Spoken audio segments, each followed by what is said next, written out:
Hello, আসসালামু আলাইকুম। আশা করি আপনারা সবাই ভালো আছেন। আমি আছি মনোরল লুইজিয়ানাতে। আমি আমার এক ছোটো ভাইয়ের কাছ থেকে কিছু প্রশ্ন পেয়েছি হায়ার স্টাডির ব্যাপারে। দেশের বাইরে ও আসতে চায়, তো আমি ভাবলাম যে সেগুলোর উত্তর আমি ওকে দেই এই ভিডিওর মাধ্যমে, এবং আপনারা অন্যরাও যাদের রিলেভেন্ট কোশ্চেন থাকতে পারে এই ভিডিওটা দেখে নিতে পারেন। সেটা হলো যে ও ফার্মেসি নিয়ে পড়াশোনা করছে, শেষের দিকে আছে, এবং ও এখনও আইএলটিএস জিআরই দেয়নি। ও রিসার্চ পেপার নিয়ে কাজ করছে, একটা রিসার্চ পেপার তার পাবলিশ হবে শীঘ্রই বা কিছুটা সময় নিয়ে। এবং ও চিন্তায় আছে যে ফুল ফান্ড স্কলারশিপ নিয়ে দেশের বাইরে আসবে নাকি পার্শিয়াল ফান্ড হলেও সে আসতে পারে।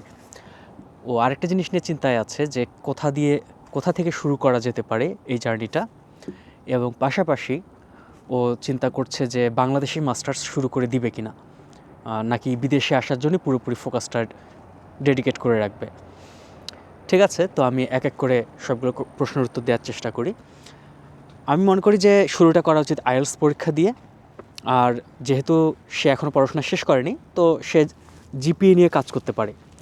তো তার যে আর একটা বা দুটো সেমিস্টার আছে, এগুলোতে সে জিপিএটাতে মনোযোগ দিল, পাশাপাশি আইএলটিএস পরীক্ষাটা দিতে হবে। তাহলে তার মানে অনেক দূর এগিয়ে গেল। আইএলটিএস পরীক্ষাটা দিলে আসলে সত্যি বলতে এই জার্নিটাতে মানুষ অনেক দূর এগিয়ে যায়। এটাই হচ্ছে বাস্তবতা, আমার অভিজ্ঞতা থেকে আমি তাই দেখেছি। তো এভাবে শুরু করা যাবে। আর পার্শিয়াল ফান্ডেও তো আসা যায়, তাই না? আমি মনে করি যে পার্শিয়াল ফান্ডে আসাটা খারাপ কোনো কিছু না, যদি আপনার সেই সক্ষমতা থাকে, সামর্থ্য থাকে। তো যারা প্রাইভেট ইউনিভার্সিটিতে পড়াশোনা করে তারা, সেটা তো একটা ইনভেস্টমেন্ট, তাই না? সেই ইনভেস্টমেন্টের কারণে কিন্তু দেখা যায় পরবর্তীতে জীবনে তারা চাকরি বাকরি করছে এবং তারা আরও অন্যান্য সব কিছুই অ্যাচিভ করার সুযোগ পাচ্ছে।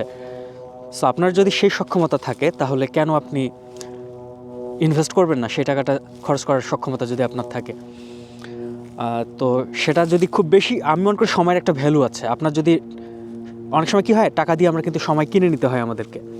তো আপনার যদি সামর্থ্য থাকে, আপনি টাকা দিয়ে সময়টাকে কিনে নেবেন। শুধু দীর্ঘদিন ধরে ট্রাই করেই যাচ্ছি ফুল ফান্ডের অপেক্ষায়, এটা করার দরকার নেই। তবে এটা আপনার পরিবারের পরিস্থিতি আপনাকে বুঝতে হবে। আপনার পরিবারের যদি 1 বিঘা জমি আছে এবং সেটা বিক্রি করে দিয়ে আপনাকে দেশের বাইরে আসতে হয়, আমি মনে করি যে পরিবারের অন্য সদস্যদেরকে এরকম রিস্কে ফেলার দরকার নেই। মানুষের জীবনে অনেক কিছু ঘটে যেতে পারে, তাই না? কিন্তু আপনার যদি 10 বিঘা জমি থাকে এবং সেখান থেকে 1 বিঘা জমি বিক্রি করে দিয়ে যদি আপনি দেশের বাইরে আসেন এবং এখানে পড়াশোনা করলেন এবং এরপরে নিজের ভবিষ্যৎটাও সুন্দর হলো, পরিবারকেও একটা সুন্দর ভবিষ্যৎ উপহার দিলেন, তাহলে সেটা তো আপনি করতেই পারেন। ঠিক আছে, আমি বুঝাতে পেরেছি আশা করি, যে রিস্কের রেশিওটা যেন ঠিকঠাক থাকে। একদম সব আমি তুলে দিলাম রিস্কের মধ্যে, এটা ভালো কোনো ব্যাপার হবে না। আর তবে ফুল ফান্ড পেলে যেটা ভালো হয়, যে আপনার সম্মানটাও একটা বৃদ্ধি পায়, সারা জীবন একটা অ্যাচিভমেন্টের ফিলিংস কাজ করে, এবং আপনার পরিবার থেকে টাকাটা নিতে লাগলো না, সো ওদের সম্পদও কোনো নষ্ট হলো না, তাই না? ওই টাকাটা অন্য কাজে খরচ করতে পারবে। সো আপনি চেষ্টা করবেন ফুল ফান্ডের জন্য, কিন্তু যদি মনে হচ্ছে যে সময় বেশি লাগতেছে, তাহলে আপনি কিন্তু, এবং আপনার যদি সামর্থ্য থাকে এবং রিস্কের রেশিওটা যদি কম হয়, সেক্ষেত্রে আপনি টাকা খরচ করে অবশ্যই আসতে পারেন। টাকা খরচ করে তো অনেক প্রাইভেট ভার্সিটিতে পড়ছে এবং তারা ভালো করছে, তাই না? তাহলে তো সেটাও একটা মানে প্রাইভেট ভার্সিটিতেও তো পড়া উচিত না। তাহলে আমি যদি এভাবে চিন্তা করি যে টাকা খরচ করে দেশের বাইরে যাওয়া উচিত না, তাহলে তো প্রাইভেট ভার্সিটিতেও পড়া উচিত না। এরকমটা ভাবে কিন্তু চিন্তা করা যেতেই পারে। সো ওটা যেমন একটা ইনভেস্টমেন্ট, তেমনিভাবে এটাও একটা ইনভেস্টমেন্ট কিন্তু। সো এরপরে একটা কোশ্চেন ছিল ওর, যে সে কি করবে কিনা, যে বাংলাদেশে মাস্টার্স শুরু করে দিবে কিনা। তো যখন আপনি মাস্টার্স শুরু করে দিবেন, তখন যেটা হবে যে ওখানে কিন্তু আপনার সময় দিতে হবে এবং আপনাকে সেই মাস্টার্স অবশ্যই ভালো করতে হবে। আপনি সময় দিচ্ছেন, সরকারিতে পড়েন, বেসরকারিতে পড়েন, কিছু টাকা তো খরচ হচ্ছে, তাই না? সো এগুলো কই থেকে আসবে আসলে? এই যে এটা তো বিশাল একটা ইনভেস্টমেন্ট, আপনাকে মনোযোগ দিয়ে পড়তে হবে, সময় দিতে হবে। আমি মনে করি যে এটা ভর্তি হওয়া উচিত আসলে, তবে পাশাপাশি প্রায়োরিটিকে ভাগ করে ফেলতে হবে। আসলে আমরা চাইলে পারবো, দেখা গেল যে পড়াশোনা যতই কঠিন হোক, অ্যাট দ্য সেম টাইম আমাদের কিছু সময় হায়ার স্টাডির জন্য রাখতে হবে। আমি এক কথায় যদি উত্তর দিই, আমি মনে করি যে বসে না থেকে বাংলাদেশে একটা রিলেভেন্ট মাস্টার্সে ভর্তি হয়ে যাওয়াটা ভালো। তবে সেটাতে ব্যালেন্স করে যাতে আমি একটু সময় হলেও 1-2 ঘন্টা হলেও প্রতিদিন আমার দেশের বাইরে আসার যে প্রজেক্টটা সেটাতে যাতে সময় দিতে পারি, এটাই হচ্ছে আমার মতামত। এটাই আমার মতামত দেশের বাইরে আসার ব্যাপারে, যাতে আমি সময় দিতে পারি কিছুটা হলেও। আর অনেক সময় কী হয় যে চেষ্টা করলেও হতে চায় না, 1-2 বছর ধরে আমি চেষ্টা করেই যাচ্ছি, হচ্ছে না। এখানে আসলে ভাগ্যেরও কিছু ব্যাপার থাকে এবং অনেক সময় স্ট্র্যাটেজিটা ভুল থাকে। মানুষ ওভার দ্য টাইম স্ট্র্যাটেজিটা ঠিক করে নেয়, কিন্তু ইন দ্য মিন টাইম তো কিছু সময় চলে যাচ্ছে, তাই না? তো আমি মনে করি যে যোগ্যতা বাড়ানো উচিত, ভর্তি হয়ে গিয়ে মাস্টার্স ডিগ্রি একটা নিয়ে নেওয়া উচিত মাঝখান থেকে। এটা আমি আগে এভাবে চিন্তা করতাম না। আগে আমার ক্ষেত্রে আমি চিন্তা করেছিলাম যে আমি দেশের বাইরেই মাস্টার্স করব, এরকম একটা জিদ আমার ছিল। তো ভালো, এই জিদটা আমাকে অবশ্যই হেল্প করেছে, কিন্তু সবার ভাগ্য কিন্তু একই রকমভাবে ক্লিক করবে না। এখানে শুধু যোগ্যতা থাকলেই হবে না। আমি সৃষ্টিকর্তায় বিশ্বাস করি এবং সৃষ্টিকর্তারও কিছু কী বলবো নিয়ামত আপনাকে দেওয়ার আছে। হয়তো উনি কিছুটা সময় নিয়ে আপনাকে নিয়ামতটা দিবে। 6 মাসের জায়গায় আপনার 2 বছর লেগে যেতে পারে। তো এই 2 বছরে যদি আপনি একটা মাস্টার্স ডিগ্রি মাঝখান থেকে নিয়ে নিতে পারেন, এটা তো আপনার জন্য ভালো হবে। তবে মাথায় রাখবেন, আপনি মাস্টার্সে ভর্তি হলেন, এখানে কিন্তু আপনার বিশাল একটা কমিটমেন্ট। আপনি যেমন তেমনভাবে করলে তো হচ্ছে না। আপনাকে থিসিস করতে হবে, রিসার্চ করতে হবে, রেজাল্ট ভালো করতে হবে, সময় দিতে হবে ক্লাসে, অ্যান্ড পরীক্ষা দিতে হবে, অ্যান্ড সো অন। কিন্তু এগুলোর ফাঁকে আপনার যাতে সময়টুকু থাকে দেশের বাইরে আসার যে প্রজেক্ট, সেটাতে যাতে আপনি সময় দিতে পারেন, এটার যেন কোনো মিস না হয়। কারণ আমার ক্ষেত্রে যেটা হয়েছিল যে আমার একটাই মাত্র গোল ছিল এবং লেজার ফোকাস গোল ছিল যে এটা হইতেই হবে আমার, এবং আল্লাহ তাআলা কবুল করেছেন। আল্লাহ তাআলা যদি কবুল না করতেন তাহলে কি হতো? একটা সময় গিয়ে দেখতাম যে আমার সময় কিছুটা নষ্ট হয়েছে, তাই না? সো আমি যেহেতু কিছুটা অভিজ্ঞতা আমার হয়েছে এখন জীবনে, আমি মনে করি যে আপনি ব্যালেন্স মেক করে মাস্টার্সে ভর্তি হয়ে মাস্টার্স কমপ্লিট করে ফেলুন। ওখানে ভালো করতে হবে আপনাকে অবশ্যই। অ্যাট দ্য সেম টাইম আপনার দেশের বাইরে আসার প্রজেক্টটা যাতে ক্ষতিগ্রস্ত না হয়, সেখানে আপনাকেও রুটিন করে সময় বরাদ্দ রাখতে হবে, আপনার ফোকাসটা ঠিক রাখতে হবে, কারণ আলটিমেটলি ওটাই তো আপনার গোল, তাই না? সো ওটা যেন আপনি ভুলে না যান। আপনি যত কী বলবো ছোটো ভার্সিটিতেই করুন, বা কিছু সব ভার্সিটির কোয়ালিটি তো একই না, তাই না? ধরেন একটা এমন কোয়ালিটির ভার্সিটিতে আপনি করলেন যেখানে ডিমান্ড কম, মানে আপনার চাপটা কম, তারপরে আপনি ধরে নেবেন যত চাপই কম হোক আপনার কিন্তু ফিল হবে না যে চাপটা কম, আপনার ফিল হবে চাপটা অনেক বেশি। সো আপনাকে ব্যালেন্স মেক করতে হবে, আল্লাহ তাআলার কাছে দোয়া করতে হবে যাতে আপনি ব্যালেন্সটা মেক করতে পারেন, এবং চিন্তা ভাবনা করে আপনাকে ওই টাইমগুলো সেপারেট করে ফেলতে হবে। ঠিক আছে? কোন টাইমে আপনি পড়াশোনা করবেন, কোন টাইমে আপনি যদি জব করেন তাহলে তো ব্যাপারটা আরও কমপ্লিকেটেড হয়ে গেল, যে কোন টাইমে আপনি জব করবেন। তাই আমি মনে করি যে জব না করাটাই উচিত হায়ার স্টাডির জার্নির শুরুর দিকে। এটা রিস্ক, এটা একটা রিস্ক, কিন্তু আমি দৃঢ়ভাবে বলবো যে আপনার জব করা উচিত না। ঠিক আছে? আমি একটা খুব সুন্দর জব পেয়েছিলাম যেখানে আমি ওয়ার্ল্ডের 4th লার্জেস্ট ফার্মাসিউটিক্যাল কোম্পানি রোশ, ওখানে আমি জব করেছি। তো এটা হচ্ছে পৃথিবীর মধ্যে এটা 130 বছর পুরনো একটা কোম্পানি আর কি, অ্যারাউন্ড। এটা সুইজারল্যান্ডের একটা কোম্পানি। তো বাংলাদেশে ওদের শুধু অফিসটা আছে, ওরা প্রোডাক্ট বাইরে থেকে নিয়ে আসে তৈরি করে, কিন্তু বাংলাদেশে ওই যে মার্কেটিং চ্যানেলের মাধ্যমে জাস্ট সেল করে। তো আমি ওদের রোশ বাংলাদেশ লিমিটেডে জব করেছিলাম এবং জবটা ভালো ছিল। আসলে আমি 6 ঘন্টার ডিউটি দেওয়ার পরে দেখা যেত যে আমার থাকতো আর কি, এবং ঢাকাতেই জবটা ছিল। সো আমি যেখানে থাকতাম ঢাকায়, তার বেশিক্ষণ 30 মিনিটস থাকলে আমি চলে যেতে পারতাম আসলে আমার জবের লোকেশানে। সো সব মিলায় আমার দেখা গেছে যে আমি আমার হায়ার স্টাডির প্রজেক্টে কোনো ক্ষতি হয়নি। কিন্তু আপনার জবটা যদি হয় দেখা গেল গাজীপুরে, টাঙ্গাইলে, আপনি প্রতিদিন ঢাকা থেকে যাচ্ছেন, গভীর রাতে বাসায় আসতেছেন এবং অনেক ভোর রাতে আপনি জবের জন্য যাচ্ছেন, তাহলে তো আপনি নিজের জন্য সময় পাচ্ছেন না।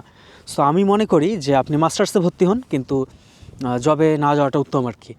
আপনি জবে যেতে পারেন, আগে সব কিছু গুছিয়ে ফেলুন, আবেদন করে ফেলুন, আপনি ইন্টারভিউগুলো দিবেন। আমি যেটা করতাম, আমি ফান হিসেবে ইন্টারভিউ দিতে চলে যেতাম সব কোম্পানিতে, সব জায়গায় সিভি ড্রপ করতাম, কল পেতাম, যেতাম, পরীক্ষা দিতাম, ভালো হতো পরীক্ষা।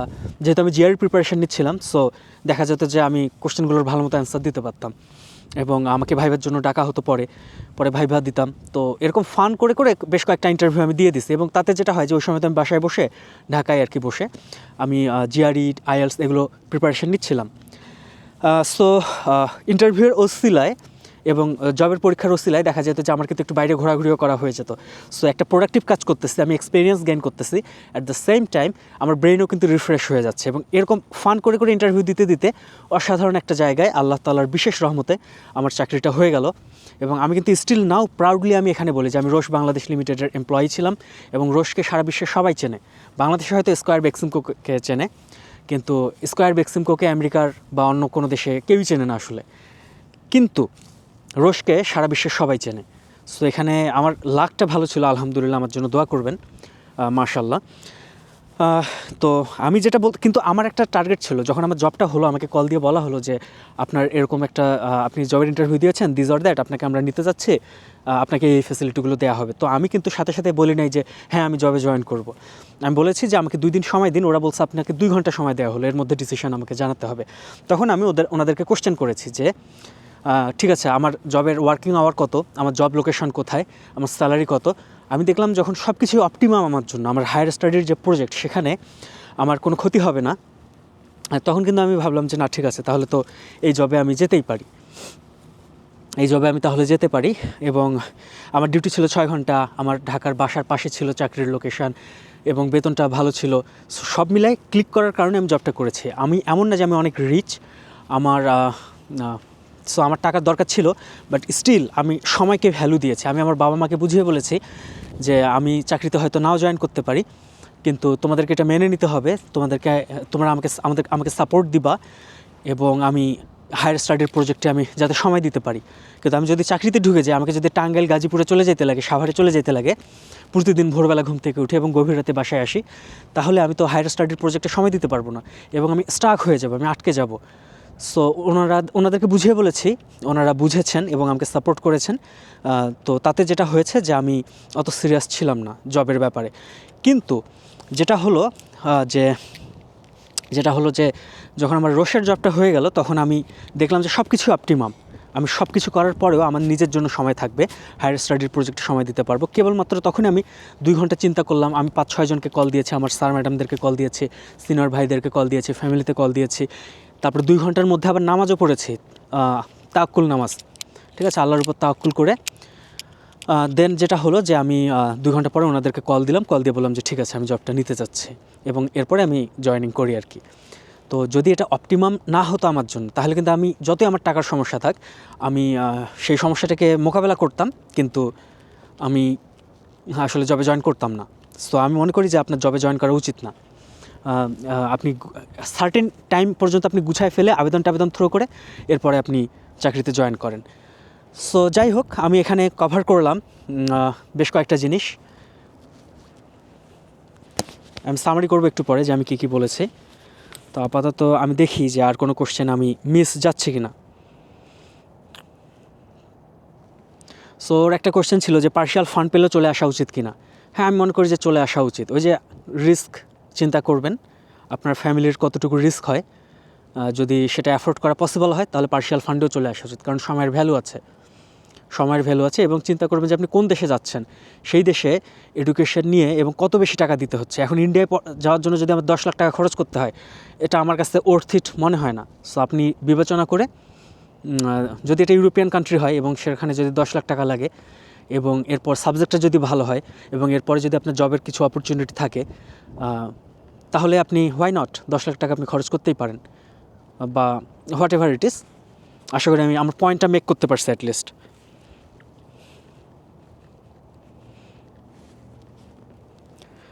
হ্যাঁ, সে ছোটো ভাই আমাকে যা যা কোশ্চেন করেছিল আমি মোটামুটি এই ভিডিওতে সবই কভার করলাম, এবং আশা করি এটাতে আপনাদেরও কাজে লাগবে। আমি এখন আমার চারপাশে একটু আপনাদেরকে দেখাবো, আশা করি আপনার এটা ভালো লাগবে। সো এটা আমার খুবই প্রিয় একটা ব্রিজ, অসাধারণ একটা জায়গা, এবং এটা রিভারের মতো, কিন্তু নাম হচ্ছে বায়ু এটার।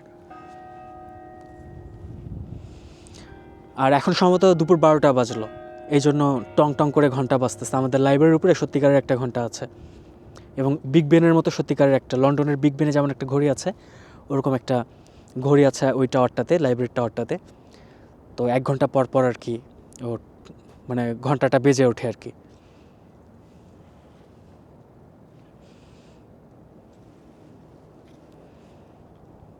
আজকে প্রচণ্ড ঠান্ডা এবং -7 আর কি, -7 এবং সব থেকে ইটা হচ্ছে 7 ডিগ্রি সেলসিয়াস। ঠিক আছে, এখন সম্ভবত 7 ডিগ্রি সেলসিয়াস, অত কষ্ট হচ্ছে না। কিন্তু আমি যদি ছায়ে গিয়ে দাঁড়াই, আমি রোদে দাঁড়ায় আছি, আমার তেমন সমস্যা হচ্ছে না, কিন্তু আমি ছায়ে গিয়ে দাঁড়ালে দেখা যাবে আমার একটু কাঁপুনি শুরু হবে আর কি। বাট ওভারঅল আমার মনে হয় এখন 7 ডিগ্রি সেলসিয়াস, বাট সন্ধ্যার দিকে এটা -7 নেমে যাবে আর কি। খুবই ঠান্ডা সময় যাচ্ছে।